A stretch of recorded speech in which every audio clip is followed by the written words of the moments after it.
All right, today we're diving into a technology that's basically the central nervous system for thousands of companies. It's the engine that powers real-time data all across the internet. We are, of course, talking about Apache Kafka. I mean, just stop and think about that for a second. Every single click, every purchase, every sensor reading, every log message, it's just this constant, unbelievable flood of data. So how in the world do companies like LinkedIn, Netflix, and Uber manage this fire hose of information in real time without ever missing a beat? Well, that's the answer right there, Apache Kafka. And it's not just some fancy messaging queue or a database. It's a full-on distributed event streaming platform, and it was designed from the ground up to handle these continuous streams of data, these events, at an absolutely incredible scale. So let's start at the very beginning. To really truly get why Kafka is so powerful today, we've got to go back to where it all started. This wasn't some academic project born in a lab. It was forged in the fires of a real-world, massive-scale problem. That's right. Believe it or not, before it was this global phenomenon, Kafka was just an internal project at LinkedIn. Their challenge was pretty simple to say, but incredibly hard to solve. How do you collect and analyze all the activity logs from a huge, complicated, distributed system and do it in real time? So what kicked off as just a way to centralize log files quickly evolved into something so much bigger. The team realized that the structure they'd built, this immutable, append-only log where data is just added to the end, was perfect for way more than just system logs. It could be a universal pipeline for any kind of event data, and that realization really cemented its status as a cornerstone of modern data architecture. Okay, so that's the history lesson. But what does Kafka actually do today? Why do so many engineers swear by it? Let's look at some really powerful, real-world use cases that'll make this whole abstract concept feel a lot more tangible. First up, let's talk about one of the most exciting fields out there right now, machine learning. Modern ML systems need to process massive amounts of data, and they need to do it continuously and super fast. And guess what? Kafka is the perfect engine for that. The key word here, really, is immediacy. In finance, Kafka streams transaction data to fraud detection models that can spot and block a sketchy purchase before it's even completed. In manufacturing, it's streaming sensor data from machines to predict failures, which can save millions in downtime. This isn't about analyzing data tomorrow. It's about acting on it this second. Okay, here's another incredibly powerful pattern you'll see all the time. Change data capture, or CDC for short. The whole goal of CDC is to keep a bunch of different systems perfectly in sync with a central database, all in real time. And this just brilliantly illustrates Kafka's role as a central hub. See, instead of every single system connecting directly to the database, which, trust me, would be an absolute nightmare, they all just subscribe to Kafka. A change happens once in the database, it flows into Kafka, and then every other system, your search index, your cache, your analytics warehouse, they all get the update instantly and consistently. It's so elegant and incredibly robust. So, you're sold on the why. But running Kafka in production, that requires knowing the how. Let's dive into some crucial best practices for deploying and managing a healthy Kafka cluster. First things first, efficiency.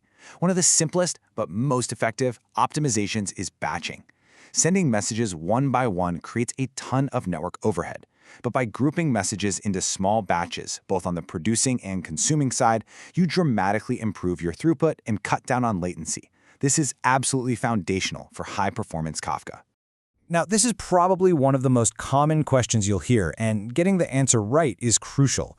Partitions are how Kafka gets its parallelism. So, hey, more partitions means more parallelism, right? Well, yes, but it's not quite that simple. It all comes down to a trade-off. Sure, more partitions let more consumers read in parallel, which boosts your throughput. But, and this is a big but, they also add overhead. Replication between the servers in the cluster takes longer, and if a server fails, redistributing all those partitions can cause delays. A good rule of thumb is to try and match your partitions to your target consumer parallelism, and only add more if you've really identified a bottleneck. Speaking of failures, let's talk about the magic number that ensures your cluster can actually withstand them. This is all about fault tolerance. With a replication factor of 3, you have 3 copies of your data on 3 different servers. This means you can lose one of those servers completely without any service interruption. So why 3? It's kind of the sweet spot. 2 isn't enough to do maintenance while still having a backup. 4 or more starts to add a lot of resource overhead for not much extra gain. For any serious production workload, 3 is the standard. And what about the hardware itself? Well, the cool thing is that Kafka runs incredibly well on pretty standard commodity hardware. Instead of splurging on expensive CPUs, you want to focus on having plenty of RAM.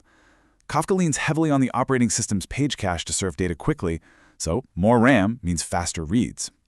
For storage, multiple disks in a RAID setup give you better I/O performance, and a file system like XFS is optimized for the kind of large files Kafka creates. So far, we've pretty much treated Kafka as a super powerful data pipeline. But what if it could also be the engine for your applications themselves? That's the whole idea behind our final topic, Kafka Streams. Honestly, Kafka Streams is a game changer. Instead of having to set up a whole separate processing cluster like Spark or Flink, you build the stream processing logic directly into your application. It's just a simple library. This dramatically simplifies your architecture and makes powerful real-time processing accessible to any developer, not just big data specialists. Now, to really get Kafka Streams, you have to grasp this one core concept: stream table duality. Think of a stream as the complete history of events, like a stock ticker tape, showing every single price update that's ever happened. A table, on the other hand, is the current state that's derived from that stream, like the single latest price you see on a stock chart. Kafka Streams lets you seamlessly work with both the full history and the current snapshot of your data. And it is just packed with powerful features. It gives you guarantees that each message is processed exactly one time, which is absolutely critical for things like financial applications.